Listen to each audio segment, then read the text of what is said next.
But I'll say this, I support building a wall if it's on the California-Arizona border. I'll say that. Alright folks, welcome back to the Host Stevie podcast. I'm Justin Gregory. I'm Shane Orr. And today we are going to be talking about beach badges, beach tags, pay to play, pretty much. So, a few months ago, there was a viral video of this surfer pretty much just getting put in a chokehold, slammed, and arrested for being on a public beach without what is called a beach tag. And this is like a new thing for this specific beach, but apparently it's been around for a long time, where cities actually charge, members of, the population anywhere from $6 to $12, maybe more, for a pass to actually enter a public beach. So we're gonna kind of react to it, watch it, and you're gonna kind of hear our thoughts and hopefully share some of your own. Belmar, New Jersey. This guy's a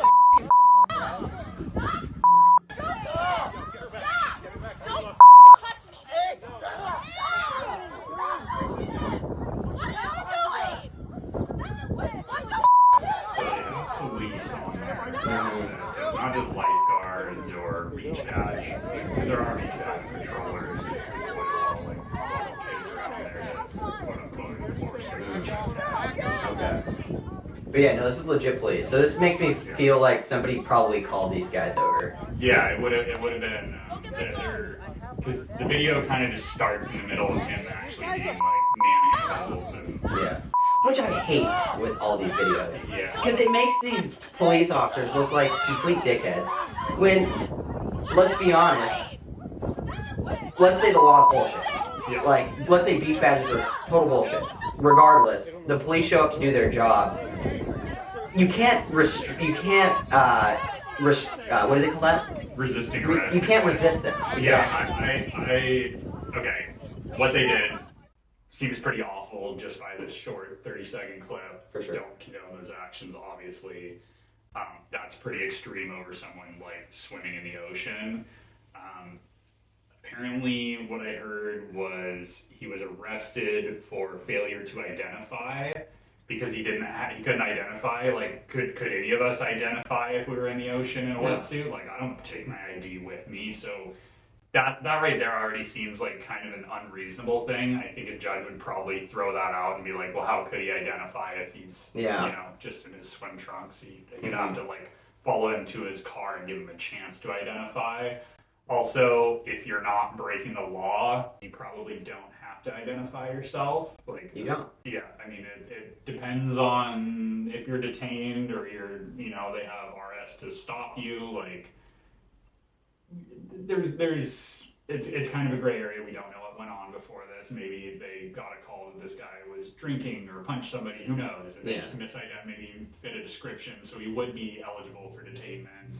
But let's just assume he just walked across the beach. Yeah, if he just walked across the beach and some beach badge person checked him and said, like, you don't have one, I'm calling the cops, and the cops did this, the cops would be pretty in the wrong for doing this, but if you do resist arrest in this sort of situation, you won't have as easy of a time suing them. Yeah. It's better to get handcuffed, processed, and then talk to a lawyer and sue them in court and win a bunch of money than resist arrest, get arrested, and even though the initial arrest was bullshit, because maybe they were just detaining him and trying to get him in cuffs for officer safety or something, maybe he was acting belligerent. There's a lot of like nuances to laws and kind of what you can do that you could screw yourself out of a really good lawsuit against the cops. If you don't identify yourself, you do resist. That's kind of like a classic one on Legal Eagle and those videos where I love those videos, by the way. I don't know if you watch a lot. I do, yeah. Okay, yeah, it's like, usually you should comply, and if they fuck up, you can sue the shit out of them later. Totally, exactly. Which you give them the opportunity to do that, and oftentimes they will. But like, I don't want to get too deep into the weeds on speculating on what happened before the video. I think I'm gonna assume that this individual didn't have a beach badge and he was just on the beach. I'm gonna assume he wasn't being belligerent. I'm gonna assume he wasn't being a danger to everybody else out there. With that being said, I don't see anything wrong with this video. I don't think the surfer's doing anything wrong by protesting what he believes in. I don't think the cops are wrong for throwing him on the ground and arresting him when he was resisting. I think a city enforcing beach badges and forcing their citizens who are already paying taxes to pay to go on public property just seems completely wrong to me. Unless there's something on that beach, like the Ocean Beach Pier, for example, where there's like something that is damaged, that is causing deterioration to the beach, debris, whatever else that is making it unsafe for people to swim or whatever, then yeah, maybe we have a beach badge for 3-4 years or whatever, and that pays for repairs or something. But I read online, who knows how accurate it is, one of the reasons is to create an atmosphere where it's mostly locals. And as a surfer, obviously, I like the idea, but we can't put it into law, folks. Yeah. What are we talking about? And I'm a little hesitant to I would like, it's weird because taxes in California like pay for all the beach bathrooms, parking lots, cleanup, Coastal Coalition, they get funding, grants, all that kind of stuff. Surf Rider Foundation, they get grants, they raise money through taxes often. But someone who lives in like deep inland or just doesn't have any interest in the beach, why should that person have to pay for our beach use and our usage? So part of me understands a beach badge type of tax where if you're going to use this thing, you should pay for it. Kind of like toll roads. If you're going to use this quicker road, then you should pay a little bit extra for it. And if beach badges get more money coming to the beaches to keep them clean, keep them lifeguarded, I kind of like that stuff. And free parking versus paying like $20 for an all-day parking pass somewhere. Like I get it in some ways if that's how the system was set up a long time ago. Mm-hmm. But then it also, it can potentially disenfranchise people. People from poor neighborhood aren't able to go to the beach because they can't afford to pay for a beach badge. Like that kind of sucks. And that's where I don't like it. A lot of locals are getting priced out of where they live. I know this is a common theme in Imperial Beach down here. A lot of locals are getting priced out of where they live and they're having to move further inland. And then if we also require them to pay for a beach badge because they don't live there any longer, that sucks. Yeah. Those are good points. Here's my question though. So let's say the beach badges pay for lifeguard salaries and stuff like that. That makes sense. And maybe even some of the cleanup stuff. But in my head, I was kind of comparing it to a toll road too, but the ocean is Mother Nature. It's been there long before we were here, and it's going to be there long after we're gone, I would want to know exactly where those funds are going. Yeah. That would be my question, And I don't even think that surfers typically have to pay the beach badge tax. My understanding in New Jersey is if you're surfing or using the intertidal zone, you don't actually need to pay. But if you're hanging out on the beach, you do. So what happens if you're surfing with a buddy, you get out early and they stay out in the water and you're waiting for them on the beach?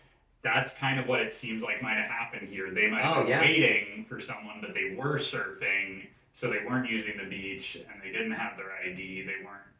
A lot of questions. Yeah, it's kind of this gray, what actually was happening for it. Yeah, I mean it's tough, because our beaches are getting more and more crowded. They're getting dirtier and dirtier. I've talked to a lot of lifeguards and they're very underpaid. Clearly, we need some way to fund our beaches more, but maybe instead of a beach badge, it's.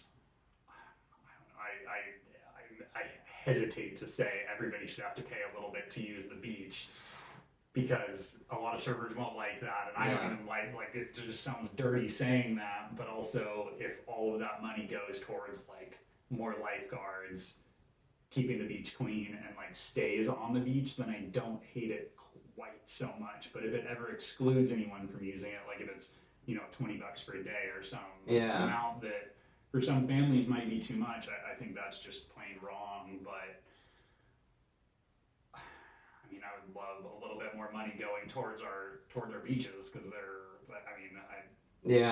I see a lot of trash when I go down to some of them.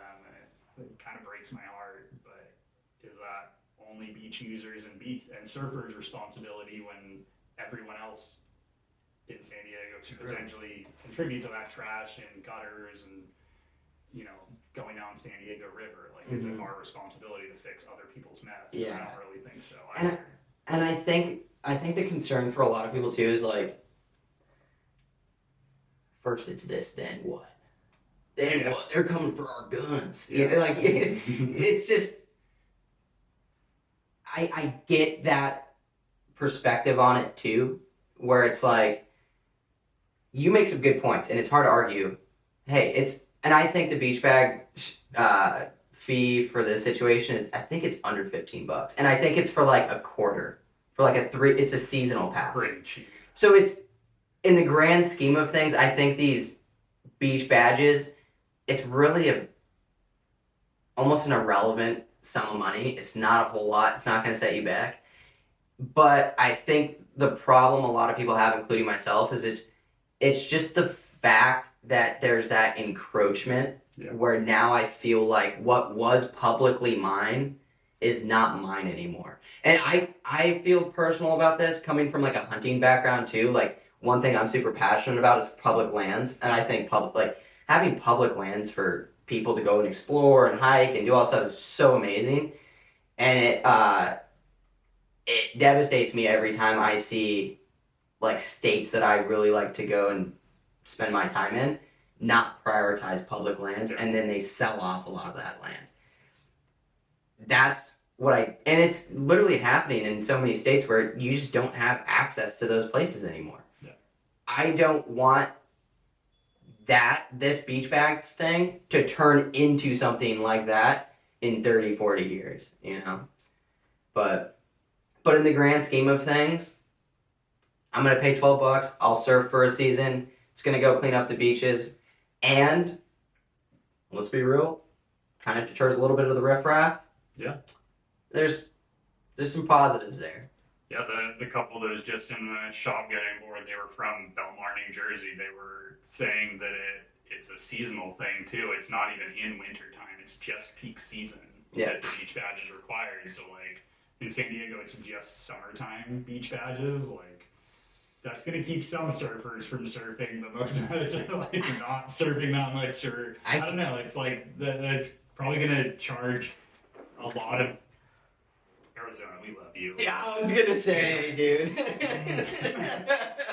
But they're not paying local taxes except sales taxes and taxes in their rentals and hotel, whatever, those sort of fees. Yeah. But it would be nice if they contributed to cleaning up our beaches, because I have seen a few groups of people I suspected were from Arizona littering San Diego. I'm not going to say anything controversial, but I'll say this. I support building a wall if it's on the California-Arizona border.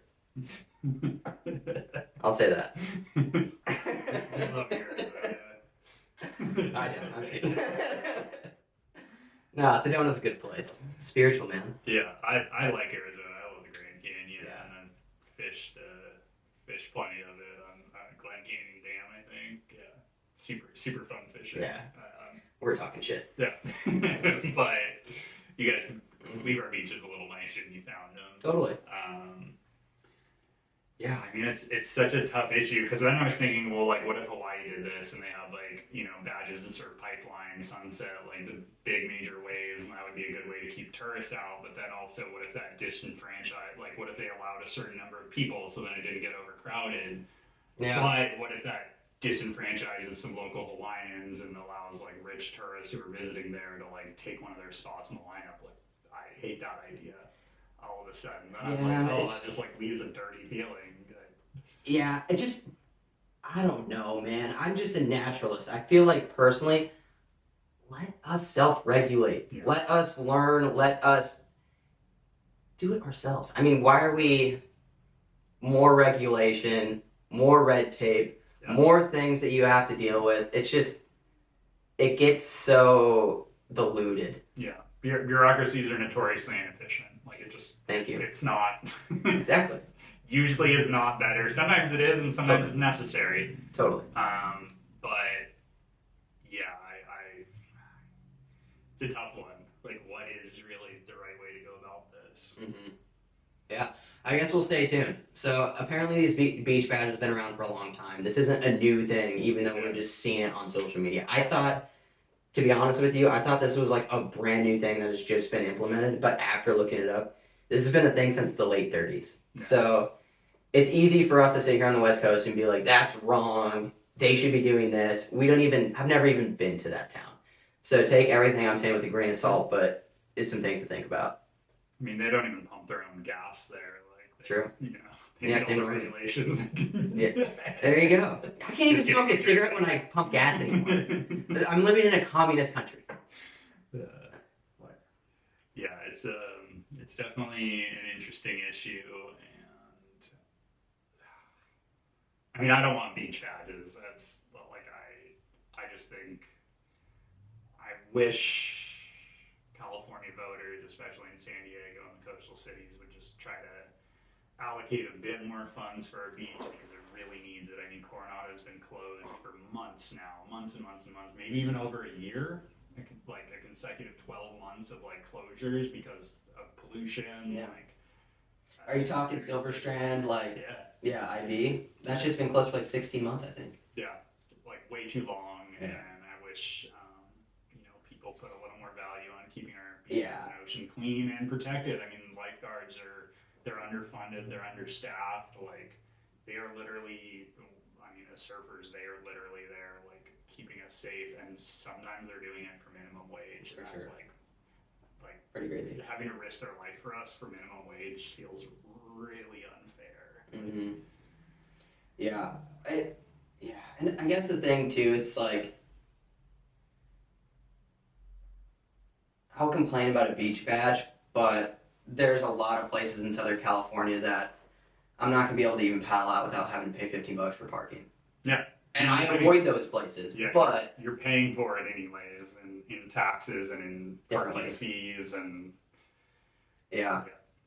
But, I don't have a whole lot more to add on that, to be honest with you. What do you guys think? Yeah, give us your thoughts. Pod. Talk to you soon.